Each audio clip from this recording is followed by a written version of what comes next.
The moment the CFO pushed back his chair, I knew what was coming. I'd rehearsed this strategy meeting for months, preparing data, projections, risk assessments. Every detail polished until it gleamed. Yet nothing could have prepared me for the sight of 11 executives rising in unison like a perfectly choreographed rejection. "We're done wasting time on her mistakes," Marcus, the CFO, announced loudly enough for the entire floor to hear his voice had that smug, lazy confidence of a man who'd never once been held accountable for the damage he caused. The room shifted with the rustling of tailored suits and polished shoes scraping against the floor. Not one of them met my eyes. Not one. They gathered their tablets, stacks of untouched reports, their overpriced coffees, then moved as a single unit toward the door. My mouth opened, but no sound came out. I had been mid-sentence, explaining the structural failure patterns I'd uncovered in our logistics system. Patterns that threatened our biggest contracts. Patterns they knew had been buried long before I arrived. 11 executives abandoned the room, their backs forming a wall of silent dismissal. Marcus paused at the doorway, hand on the light switch. "Claire," he said without turning around. "Don't bother finishing. No one cares." Then he flicked the lights off. The room dimmed, leaving only the pale glow of my projector illuminating the graphs I had worked on every night for the last 7 weeks. My heart hammered against my ribs, shaking with anger, humiliation, and something sharper. For exactly 30 seconds, I sat frozen, not moving, not breathing. Then everything inside me stilled. The fear evaporated. The shame dissolved. All that remained was clarity. I opened my laptop, navigated to a draft email I'd prepared days ago. 1 attachment, 1 sentence. I hit send by 2 p.m. 8 of them would be... But that moment would come later. Before the unraveling began, before the building would flood with investigators and panic, there was only the quiet hum of the projector and the single thought echoing through my mind. They just confirmed everything I'd suspected for weeks, that the executives were trying to divert attention from a major internal breach. Something serious enough that they were willing to sacrifice anyone who got too close. I just didn't know how deep it went. But now, their synchronized walkout was as good as a confession. I closed my laptop and took a long breath.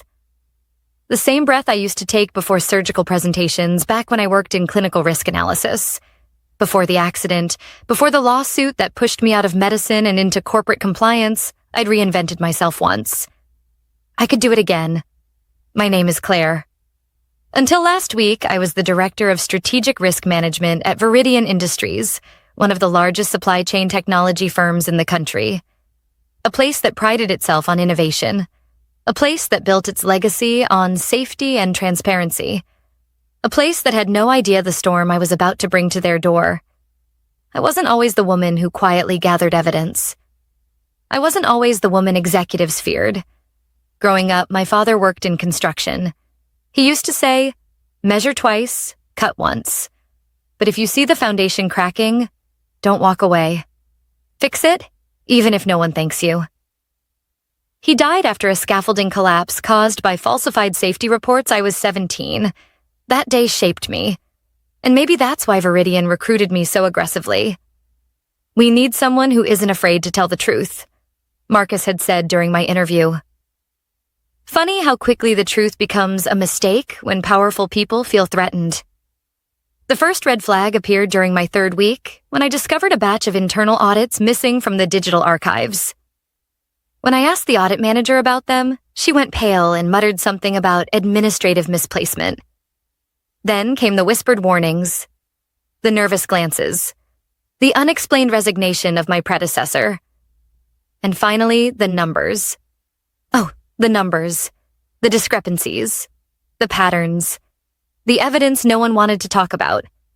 They thought walking out would scare me, intimidate me, break me. Instead, they handed me the final puzzle piece. As I left the darkened meeting room, the projector still glowing behind me, I felt no fear. Only the cold, steady certainty that the email I had just sent was the beginning of the end for them. By the time I stepped out of the dimmed conference room, the humiliation on my skin had already hardened into something else. Purpose. The email I had sent was simple, clinical, and heavier than any threat I could have uttered out loud. To L. Harrington. Subject, Viridian internal findings. Immediate review. Requested attachment. Full report _ Claire W.docx body. As discussed, evidence attached. Confirm receipt. No drama, no emotion, just facts. Dangerous ones. My heels clicked softly as I walked down the corridor toward my office. Most people avoided eye contact, as if humiliation were contagious, a few whispered.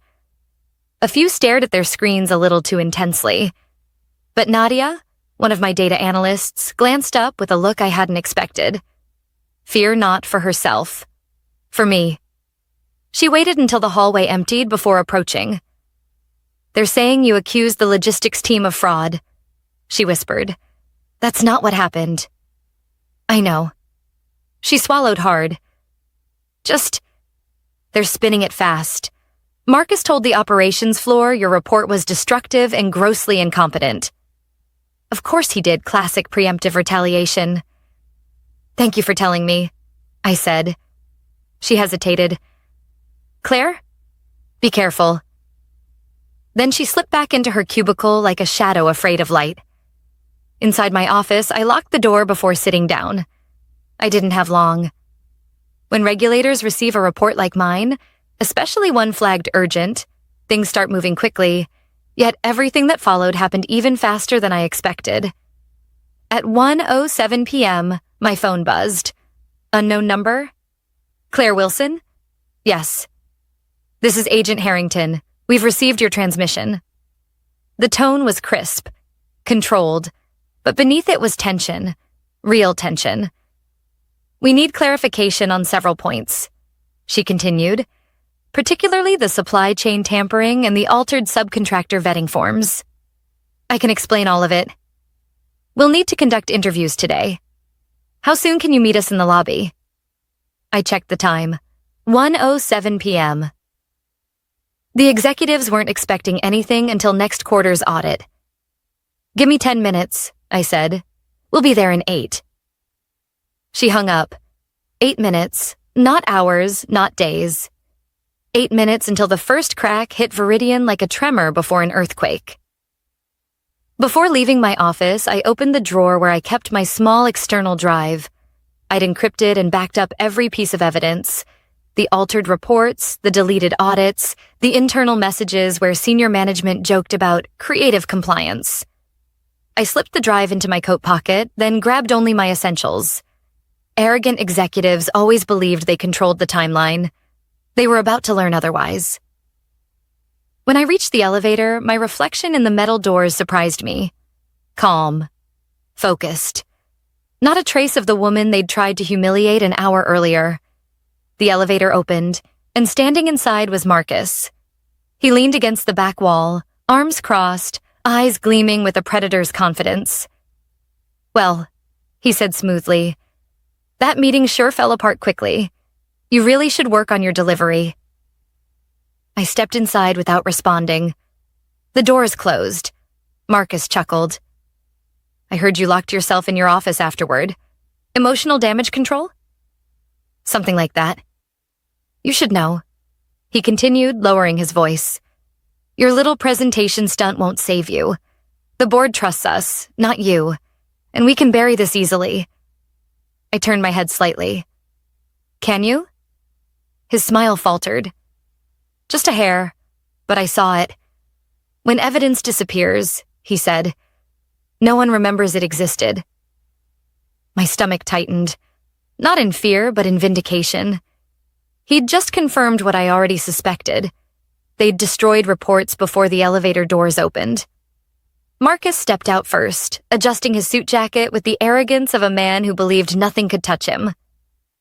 Try not to make a scene when HR calls you, he said over his shoulder.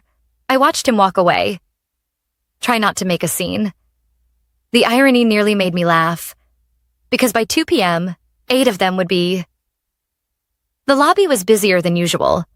Employees clustered near the coffee kiosk, murmuring over some company-wide memo I hadn't seen yet. When I walked past them, conversations abruptly stopped. And then the glass doors swung open. 4 individuals in dark suits entered.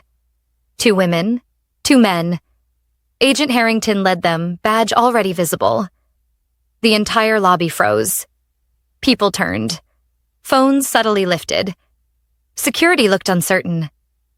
Federal Compliance Division, Harrington announced to the guard. We're here to review internal submissions made this morning and begin preliminary examinations. The guard's face drained of color. He fumbled for his radio. Harrington turned to me. Ms. Wilson? Yes. Please step with us. As we moved toward the internal corridor, whispers rippled across the lobby. Is that Claire? What's happening? Are we under investigation? My heart thudded, not from fear, but from the weight of what was beginning. We reached the private meeting rooms and Harrington closed the door behind us. Your report was thorough, she said, but the patterns you uncovered suggest long-term systemic concealment. We'll need cooperation from several executives immediately. I exhaled slowly. You'll get it. She sat down, opened her folder, and tapped her pen. Let's start with Marcus. Tell me everything you know. By 2 p.m., 8 of them would be walking out of this building. Not with confidence, not with arrogance, but with investigators on either side of them. And this time, they wouldn't be the ones in control. Agent Harrington didn't waste time. The moment the door clicked shut, she opened her file, eyes scanning the pages like she'd memorized half of it already. Claire, she began, I need you to walk me through the internal patterns you mentioned, starting with the subcontractor irregularities. I nodded, pulling up my encrypted drive. It started small, missing signatures, duplicate approvals. Then I found supplier audits marked compliant despite failed background checks. Harrington exchanged a look with one of her colleagues. For how long? At least 3 years. The pen in her hand froze midair. That long? She repeated quietly. Yes, I said. And the scale is bigger than logistics financial reports were being amended after board reviews. Safety evaluations were rewritten to hide systemic problems, and someone, likely multiple people, deleted evidence from the archives. Which executives were involved? She asked. The patterns point to at least 8, possibly more. Her colleague, Agent Davis, leaned forward. Do you have proof of their direct involvement? Yes. I tapped the folder on my laptop. Email chains, approval stamps, metadata alterations, and recorded conversations. Harrington's brows lifted. Recorded? Meeting rooms auto-record everything under Section 4.3 of the company policy manual. Most executives forget that. A small, sharp smile appeared on Davis's face. Convenient. I nodded. Very. Harrington closed her file. Claire, what you've documented isn't internal misconduct. It borders on large-scale corporate fraud. We're going to need access to executive offices immediately. My pulse flickered. Then you're right on time. She checked her watch. 1:41 p.m., 19 minutes until the storm. The agents moved with quiet efficiency, a practiced choreography. Harrington gestured for me to follow her to the elevator. You'll stay with us, she said. We'll need your context for what we find. As we walked out, employees began noticing the badges, the folders, the expressions, fear, urgency, authority. A low murmur spread across the lobby like a rising tide. What's going on? Who are they with? Is this about the audits? But nobody asked me anything, they just watched. The elevator doors opened and the 4 of us stepped inside. Harrington pressed the button for the executive floor. As the doors shut, I inhaled slowly. This was the floor where everything began to unravel, and where everything would end. When we reached the top floor, the air was different. Quiet, polished, insulated from the rest of the company. The hallways looked expensive enough to hide anything. Maybe that was the point. The agents moved quickly, splitting into pairs. Harrington stayed with me. Whose office first? She asked. Marcus, I said. Start with the head of the snake. She nodded once. Inside Marcus's office, a junior legal assistant jumped to her feet. "You can't be in here." Harrington flashed her badge. "We can. And we are." The assistant went pale and backed away. Agent Davis began photographing the room. Another agent opened desk drawers, file cabinets, inspection logs. "Claire?" Harrington said. "Which files would he hide?" "Not in the obvious places." I walked around the room, scanning. Marcus always kept a secondary drive. He thought no one noticed him using it. Harrington asked, "Where?" "Right here." I crouched beside the radiator panel, a sleek, decorative cover. He used to reach under it during meetings. I pressed lightly. A soft click sounded. The panel opened half an inch. The legal assistant gasped. Davis looked impressed. Inside the compartment sat a small silver drive. Exactly where I knew it would be. Harrington removed it with gloves. "This could be critical." "It will be," I said. The assistant whispered. "He told us this was a ventilation panel." Harrington didn't respond. She simply turned to me. "Next office." By 2 p.m., the building was no longer quiet. Word had spread, faster than emails, faster than rumors, faster than fear itself. Executives were being escorted out of their offices, not in handcuffs, but flanked by federal agents, their faces rigid and colorless. The hallways filled with stunned employees watching their once powerful leaders shrink into shadows. Vivian, the operations VP, exited her office trembling. "What is this?" she demanded.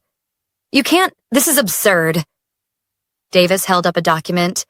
"We can, and we have a warrant." She spotted me then, standing behind Harrington. "You," she hissed, pointing a manicured finger at me. "You did this." "No," I said calmly. "You did this." Her lips parted in disbelief. She looked like someone watching her entire identity crumble. 2 more executives emerged from their corner suites as the agents read their temporary suspension orders. Their eyes flicked between each other, searching for someone to blame. Anyone but themselves. I stood still, watching the realization settle across their faces like a slow, suffocating fog. 8 executives, Marcus included, were guided toward the elevator. Some silent, some stunned, some whispering frantic explanations that wouldn't save them. The doors closed with a metallic thud. By 2 p.m., the power structure of Viridian Industries had toppled, and I had only begun. When Harrington and I returned to the corridor, she spoke quietly. "Claire, what you exposed may reshape an entire segment of this industry." I exhaled slowly. It needed to be done. "Just know," she added, "things may get complicated from here. People don't lose power quietly." I nodded. I'm prepared for whatever comes next. But the truth was, I wasn't prepared for who would confront me before the day ended. Because as we stepped into the hallway, someone was waiting. Someone I didn't expect. And the look in his eyes told me this wasn't over. It was only the beginning. He was leaning against the glass wall outside Marcus's office when we stepped into the hallway. Arms folded, expression unreadable. Daniel. Of all people, he was the last I expected to see there. He'd been my closest ally during my first months at Viridian. A senior project director with a reputation for integrity. Someone who'd warned me, quietly, subtly, that certain executives played by a different set of rules. He never gave specifics, but he always made sure I looked in the right places. And then, about a month ago, he changed. Stopped dropping by my office. Stopped answering after-hours calls. Stopped making the sarcastic comments that used to break tense days. I thought he was distancing himself for his own safety. Now I wasn't so sure. As soon as his eyes locked onto mine, the hallway seemed to tighten around us. Harrington paused beside me, assessing him instantly. "Ms. Wilson," Daniel said, pushing off the wall. "We need to talk." Harrington stepped slightly in front of me. "And you are?" "Daniel Hart, Senior Director." His jaw clenched. "And someone who knows exactly how far this thing goes." Harrington studied him. Are you claiming to be a cooperating insider? His laugh was rough. Claiming? No, I'm telling you. My pulse spiked. Daniel, what are you talking about? He turned to me, and the exhaustion in his face was unmistakable dark circles. A stiffness in the shoulders I'd never seen before. This wasn't arrogance or fear. It was someone carrying too much for too long. I tried to warn you, he said quietly. But you kept digging faster than they expected. Warn me about what? I asked. He glanced at the nearby security cameras before lowering his voice. Tomas didn't leave quietly, and neither will they. The name hit me like a punch to the ribs. My predecessor, the man whose sudden disappearance started my suspicions. Daniel, I said, what do you know about Tomas? He exhaled shakily. More than I should, and more than I wanted to. Harrington stepped in. Mr. Hart, if you have information relevant to this investigation, this conversation needs to happen in a controlled environment. Daniel nodded once, but his eyes stayed on me. You're not safe here, he said. You think today is the end of it, but it's not. They'll try to shift everything onto you. They already drafted a secondary report last night, claiming you manipulated the data. My throat tightened. They what? I saw Marcus editing it himself. He planned to submit it to the board after your meeting today. Harrington pulled out her notebook. You're saying they fabricated evidence? Yes, Daniel said. They were preparing a narrative months in advance. They knew Tomas was going to blow the whistle, so they built a new origin story, one they could recycle with you. A cold wave washed down my spine. A replacement scapegoat. Why tell me now? I asked. The question hovered longer than it should have. Finally, he said, voice low. Because you did what Thomas couldn't, and they're terrified. They won't go down quietly. Harrington nodded sharply. Mr. Hart, you're coming with us. Daniel didn't resist. He just sighed. A long, defeated breath. Before they walked him away, he turned to me. Claire, don't trust anyone who isn't already in that room with you. He motioned toward the conference space where investigators were gathering evidence. You think you've seen everything. You haven't. And then he disappeared behind the door with Harrington and the others. When they left, I stood alone in the corridor for a moment, trying to steady myself. Fabricated reports, pre-planned scapegoating. A cover-up organized months before I ever stepped foot inside Viridian. The walkout hadn't been impulsive. It was rehearsed, practiced, a final attempt to discredit me before the truth came out. I walked toward the end of the hallway, where the windows overlooked the city skyline. The glass vibrated faintly with the hum of helicopters, news crews circling above the building like vultures sensing a weakened animal. Inside, employees huddled in knots. The rumor mill churned like a live wire, every whisper louder than the last. 8 executives escorted out. Federal agents everywhere. Claire Wilson was with them. She must have found something serious. For the first time since the walkout, I felt something new rising in my chest. Not fear, not anger, not humiliation, conviction. This wasn't just about me. This was about the patients harmed by faulty equipment, the small businesses bankrupted by corrupt supply practices, the workers threatened into silence, the man, Tomas, who'd been erased. And now, Daniel, someone who'd watched the machine from the inside long enough to understand its darkest edges. I reached into my coat pocket and touched the small external drive. 8 executives down, evidence secured, and an insider ready to speak. But I knew Daniel was right. This wasn't over. Not even close. Because the ones who hadn't been escorted out today, the ones still hiding in shadows, were far more dangerous. And tomorrow morning at the emergency board session, they would reveal themselves, willingly or not. By the next morning, Viridian's headquarters didn't look like a tech giant anymore. It looked like a crime scene holding itself together by a thread. Temporary barricades surrounded the property. News vans lined the sidewalks. Reporters clustered at the entrances, calling out questions I didn't answer. Inside, security had tripled. Employees walked quietly, avoiding eye contact, as if the building itself had become dangerous. The emergency board meeting was scheduled for 8 a.m. At 7:55, Zoe, the board chair's assistant, met me outside the executive floor. "They're waiting for you," she said softly. Everyone's tense. Tense was an understatement. When she opened the boardroom door, the air felt thick enough to chew. 20 people sat around the long walnut table. Board members, attorneys, senior staff who hadn't yet been suspended. 3 chairs sat empty, the ones taken away yesterday. Edmund, the board chair, stood at the head of the table. "Ms. Wilson," he said, "please come in." Dozens of eyes followed me as I walked to the front of the room. Some held anger, some fear. Some were simply empty, like they were already grieving the fall of something they had believed was unshakable. "Before we begin," Edmund continued, "I must inform the board that 8 executives have been placed on administrative leave pending investigation. The Federal Compliance Division has been granted full access to Viridian's internal systems." A ripple of alarm. One board member leaned forward. "Are we in criminal territory?" "That depends," Edmund said, "on the evidence presented today." He gestured for me to begin.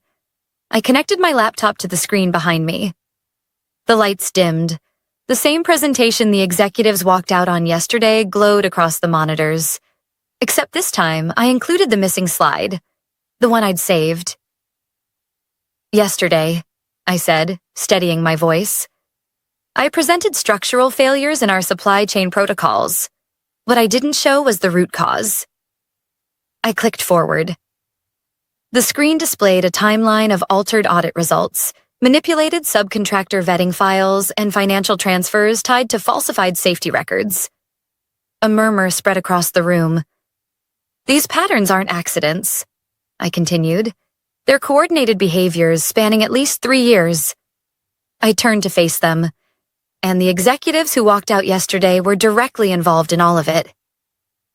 One attorney raised a hand. "Ms. Wilson, do you have proof of intent?" I clicked again. Screenshots of group messages, approval chains, metadata logs, a video clip from the day before. The audio played clearly. Marcus's voice echoed through the dark room.